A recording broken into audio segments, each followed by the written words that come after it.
right, everybody, continuing on here at the Builders Showcase Arena. Of course, we have to have a look at the winning car, in this case, truck. The Elite Builder Award goes to Tin Man's Garage, and we're going to have a chat with John and find out a little bit about him and more about the truck. It's absolutely brilliant. John, congratulations. Thank you so much. Come over here, sir, please, and stand next to your brilliant truck.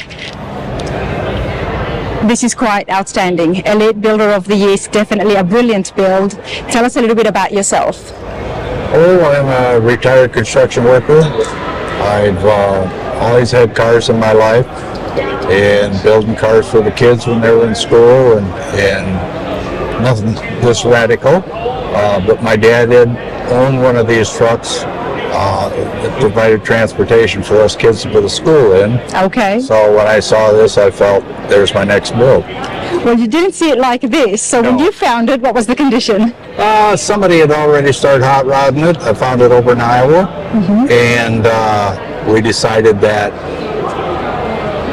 we would park it and kind of think about it, and it probably sat for a year, but we was accumulating parts, and it was a pretty solid truck. It was originally a Texas truck, Okay. and I happened to see Brian Tin Man's Garage at an event, and I asked him if he would be interested in doing some work on my truck, and he said, bring it up. Bring it up, and you did. He started with a few small things, and the more he got involved, he had never saw a truck like this, and But was it because of the condition it was in? It was in such a great condition, or? because he's so young. Oh, Ford only built these 61, 62, and 63. okay. And a lot of the builders of today have never saw a truck like this. And what year is your one? Mine's 61. Yours is 61. Yep. Okay. My dad also had a 61, but it was a farm truck. It had a long box, whereas this one had a short box. Has a short box. Yeah. So this would have been a challenge for Brian as well. Yes, it's easier for him than it was us. I mean, he had a lot of great ideas, but convincing us what he wanted to do was sometimes a challenge for him. Well, now you're going to help me out, John, and tell me a little bit more about the 61 Ford, what was original, and then because we can obviously see a lot of the changes and modernization that's happened, but you know this truck really well. So starting right here at the front, what would have been original when your dad was driving it? What would have been original would have been an inline six-cylinder with a being a 3/4 ton. It had a 4-speed transmission. It was heavy duty for farm use. The most rough riding truck you would ever be in your life. That's why Ford had to quit making them, because And why was it rough riding? I mean, these weren't unibodies, were they? yes, They were the unibodies. everything's tied together, so there's no flex from front to back. It's all one unit. One of the doors not shut properly either? If you loaded it with 12 bales of hay, Yes. the right door wouldn't open. So you always hauled 9 bales of hay, then the right door would open. But that was the only real thing, but they did flex. They did flex, but these are very scarce. Like today, in today's world, it's very, very rare to find Yes. these Ford pickups, Yes. but you did manage to get one. Actually, up north, where we're from, there's not many around, but we came down here to the F100 Nationals and a couple other events down here. There's a lot of them down here. There's a lot. At the F100 Nationals, there might have been 6. Okay. I think there's 2 here, but they're not at this level. No, definitely not, which is why you have been taking the award today. Yes. Now, that it had an inline 6, originally in 61. Definitely does not have that now. What's the power? Because I do see 2 turbos. Yes, yes. This is a V10, a Ford V10. It's out of a van, and it was a real head scratcher because not many people have hot rodded a V10, and my son is really responsible with getting this thing running right and all the wiring and things of that nature. Your son is here today? Yes. Jeff That's my. Let's get Jeff on here as well, and just to find out about some of the difficulties. Jeff, how's it going? Good. How are you? I'm good, thank you. John was just telling me that you were involved with a lot of the wiring. Yes. Had you done something like this before? I've wired several vehicles, mostly race cars and pull-in trucks, but this was kind of the first street-style vehicle that I've wired. And what about a V10? Never. Never. I'm going to let you hold this so you can Okay. tell us exactly what you did when it came to putting the two turbos on. Okay, so when we originally got the motor, I told him we were going to put two turbos on it, and he looked at me like I had three eyes. And what made you say that, Jeff? That's the wow factor, It is the wow factor, yeah. you know, and it does run well. There's room for improvement, but that's basically why I suggested it. His last car had a supercharger on it. You open the hood, people would be surprised. So just had to one-up it. And John, you're a bit of a hot water at heart, aren't you? Yes. Yes. So this doesn't worry you at all? No, not at all. No. A great time in this. I'm just a little more careful in my older age. This is brilliant. Let's continue on. Now, I do love the fabrication that has happened here all around the engine bay, and like you said, the wow factor is definitely there by putting the two turbos on either side of the V10. Yep. It looks brilliant. Yes. Yes. Very clean indeed.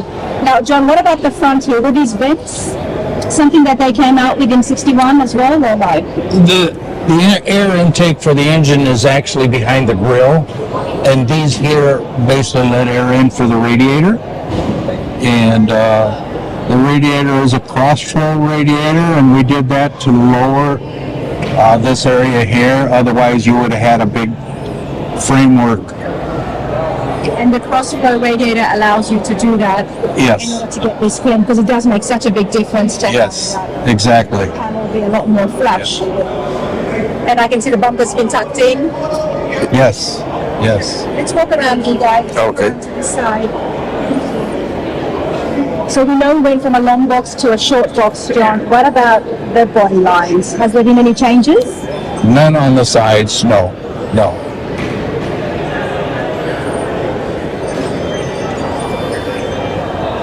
The hood's been recontoured. He cut it in several pieces, narrowed it, lowered this. It used to be straight. Can we lower the hood? Yes. Would you mind if I take this off? Go ahead.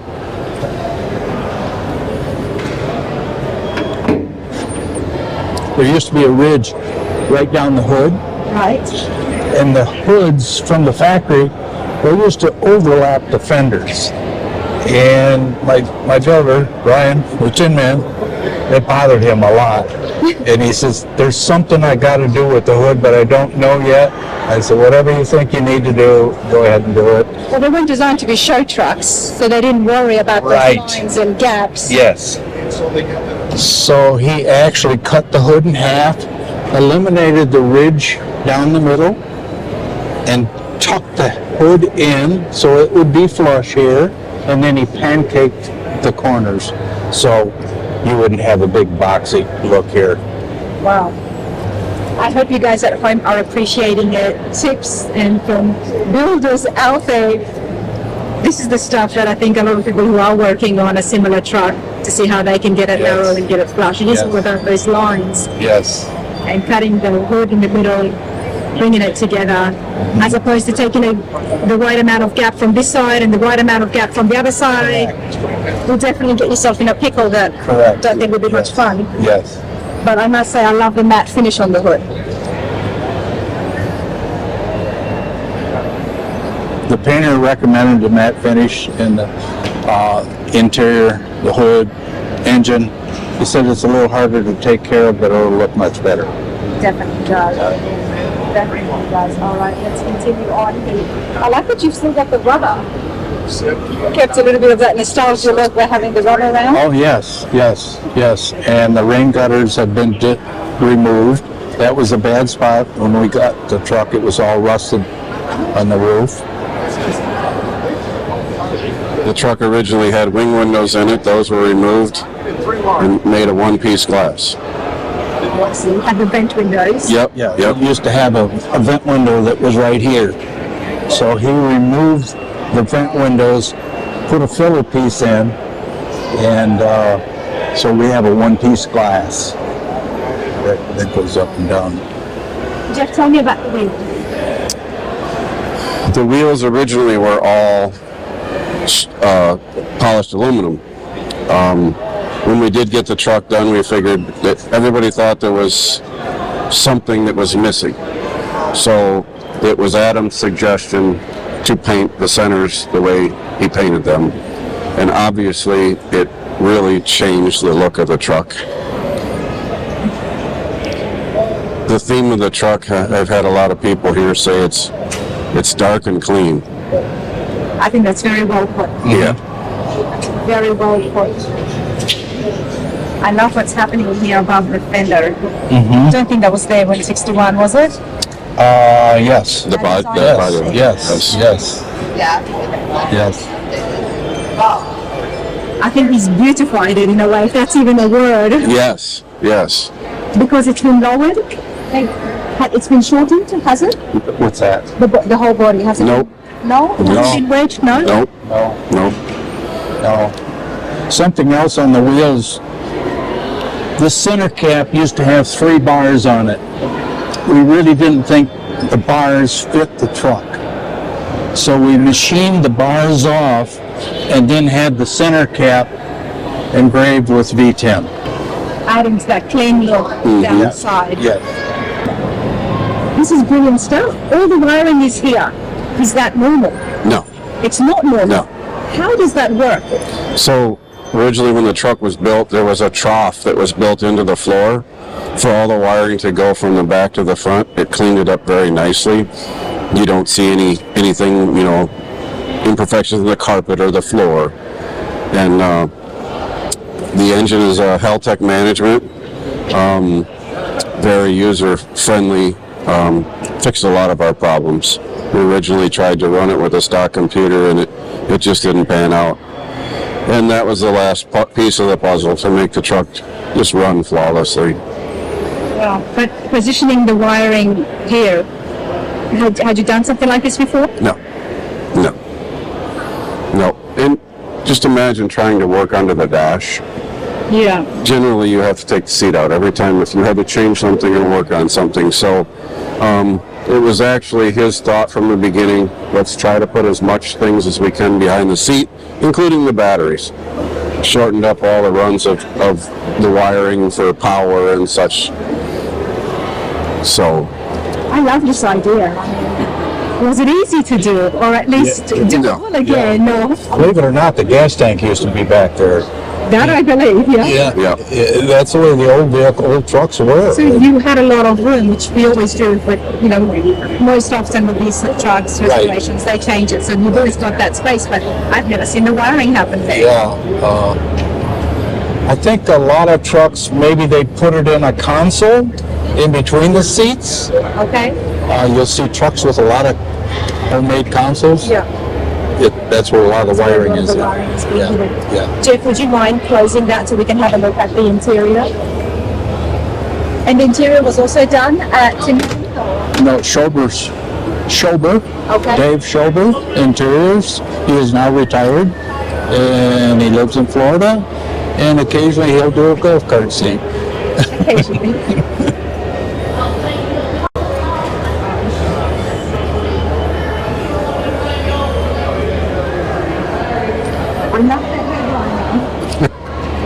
That was Brian's touch. I believe that. Everybody had their little touch. The steering wheel was mine. Oh, it's brilliant. Now, Brian has been on the channel before. I believe I was with him at the Good Guys in Texas. And I can see him having that touch and adding that little bit of just difference to it. Now, I'm loving the gauges. The colors of the interior and the seats and the design was a lot. My sister had a lot to do with that. Well done on the interior colors. They work really well. And what about the gauges here? Oh, that was pretty well all designed by Brian, the Tin Man's Garage. They're classic gauges, and they're a little bit different than the layout is different than what it was when it was factory.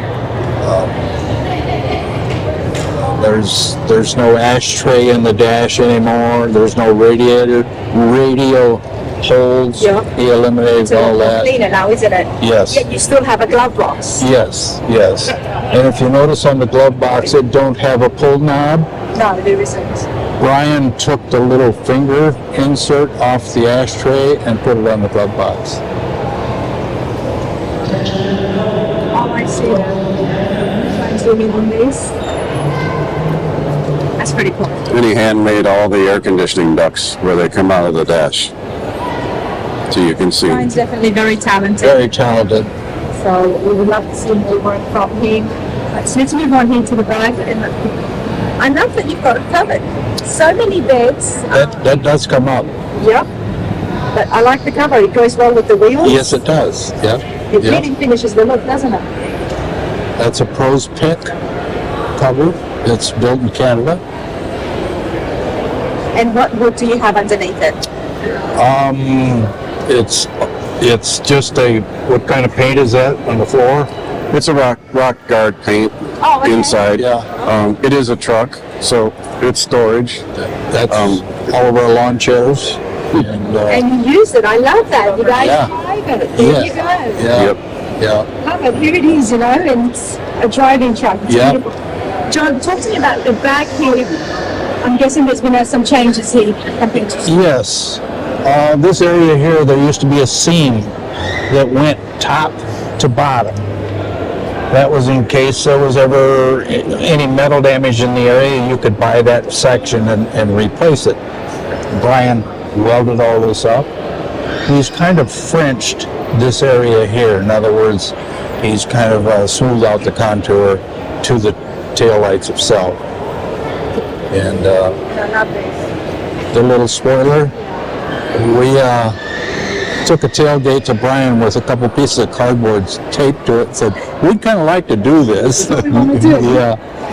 No, you make it happen. But it's just the perfect width, isn't it? Uh-huh. Subtle, yeah, it definitely has it. We've got He built the license plate holder, which really fits the back real well.